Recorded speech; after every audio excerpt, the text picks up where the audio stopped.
If you believe that every mile you rack up on your frequent flyer card simply rewards you for loyalty, you're only seeing half the story. In reality, those miles are a multi-billion-dollar currency created by airlines, one that can turn profit into loss in the blink of an accounting cycle.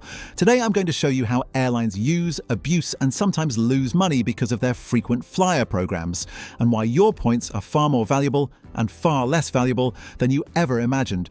Stick around, because by the time we're done, you'll look at that free flight differently and you'll understand what's really going on behind those smiling bonus miles. When the first frequent flyer programs launched in the late 20th century, they were simple: fly often and get rewarded. But airlines soon realized the loyalty component was just the beginning. They discovered a far more lucrative concept, creating a virtual currency, miles, that could be issued, traded, and redeemed far outside of flight operations.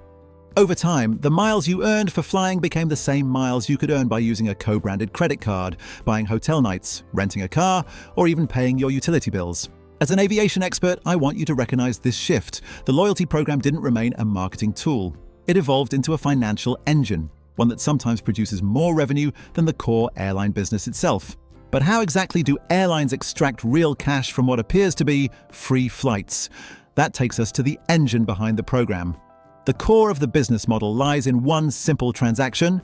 Airlines sell miles to third-party partners, primarily banks and credit card issuers, who in turn reward their customers with miles for spending.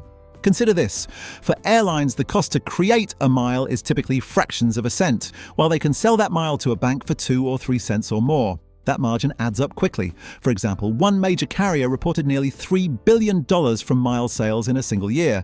Another drew in over $4 billion from loyalty program partnerships. What this means: when you use your airline card, you're helping generate upfront cash for the airline before you ever set foot on a plane. That transforms the frequent flyer program into a short-term cash generator. But of course, the story isn't all profit, because what happens when those miles are redeemed? That's where the real risk lives. For the airline, miles are both a promise and a liability. Every mile sold to a bank is a promise to provide a future reward, often a seat, upgrade, or partner service. If too many miles are redeemed at great value, the cost to the airline can exceed the margin earned. This is where airlines lose money. Take unit economics. Airlines must forecast how many miles will be redeemed, how costly those redemptions will be, in terms of seats, upgrades, fuel, staff, and when the revenue was recognized. Any miscalculation, older miles, higher claims, or runaway redemption, can erode profitability. Furthermore, some carriers have faced regulatory scrutiny because their programs shifted from pure loyalty tools into near financial institutions. The US Department of Transportation, DOT, is investigating whether these programs have become unfair consumer practices. From the consumer's perspective, this is why you'll often hear about limited award seats, dynamic pricing, or devaluation, all driven by the airline trying to protect its cost base. So we've seen how airlines generate cash and how risk creeps in. The next question is, what else is at stake when miles dominate strategy? There are broader strategic reasons why airlines cling to robust, frequent flyer programs. Lock-in and switching costs. Once you accumulate miles, you're less likely to switch airlines, even if fares rise. That gives airlines pricing power. High-value partner networks. Miles extend beyond flying. Hotels, car rentals, retail. Each redemption is partly funded by a partner, strengthening the ecosystem. Data and marketing leverage. Every mile earned or redeemed feeds the airline's database. Behavior, spend patterns, loyalty tiers, all valuable for targeted offers. Support during downturns. When passenger demand collapses, for example pandemics, airlines have a pre-existing loyalty asset they can lean on for cash via ease-of-mile sales. But with these advantages come costs, especially if miles are poorly managed or the program becomes detached from flight operations. And that's where we arrive at a turning point. A subtle but powerful shift that can turn this system from profit machine into a financial trap. Here are some of the triggers where airlines face losses from frequent flyer programs. Excessive redemptions. Too many miles redeemed for high-cost seats, for example first-class seats, cause heavy cost burdens.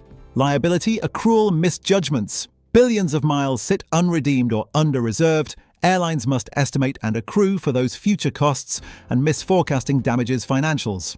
Devaluation and rewrites. Switching rules to reduce value may anger loyal flyers, damage brand loyalty, and invite regulatory scrutiny. Regulatory risks. Programs are under investigation. For example, some airlines face probing by the dots into whether reward schemes are unfair or opaque.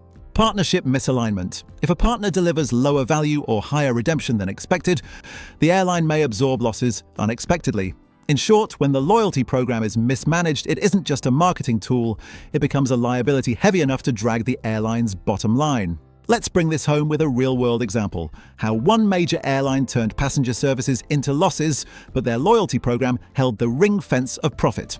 In 2024, the 4 largest US carriers reported they lost money on flying passengers, yet remained profitable overall thanks largely to loyalty program and co-branded credit card revenue.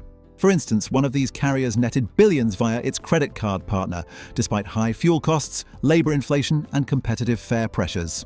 What this means is, the airline's primary business, selling seats, is unprofitable, yet through the frequent flyer engine they generate the cash that allows them to survive. From my vantage point as an aviation expert, this inversion is profound. The loyalty program has become the backbone of modern airline finance, not merely a perk for travelers.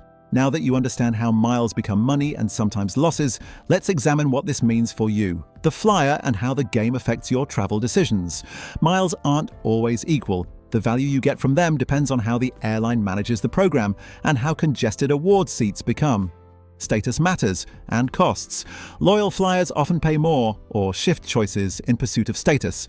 Studies show members in Australia paid up to 8% more when chasing elite status. Credit card partnerships push behavior. You may earn miles via non-flight spending, but the airline sees the bank's payment for miles as the real win. Devaluation risk. Because airlines can change award pricing or reduce availability, your free flight today may cost more tomorrow. Transparency issues. With regulatory investigations underway, consumers should be aware of the fine print and shifting value propositions. As an expert, my advice: treat miles like a currency, not guaranteed value. Understand the program, track award seat availability, and factor in redemption value rather than simply accruing for free flights. Finally, let's look ahead. What's the future of miles and loyalty programs as aviation enters its next era? Several key trends will shape how these programs evolve. Dynamic award pricing. More airlines will shift to variable mile costs for awards based on real-time demand and cost structures. Increased regulatory scrutiny. With governments probing for consumer fairness, expect more transparency and possible restrictions. Integration with fintech and lifestyle spending. Frequent flyer miles will tie deeper into credit card ecosystems, retail spending, and even partnerships beyond airlines. Program spin-offs and monetization.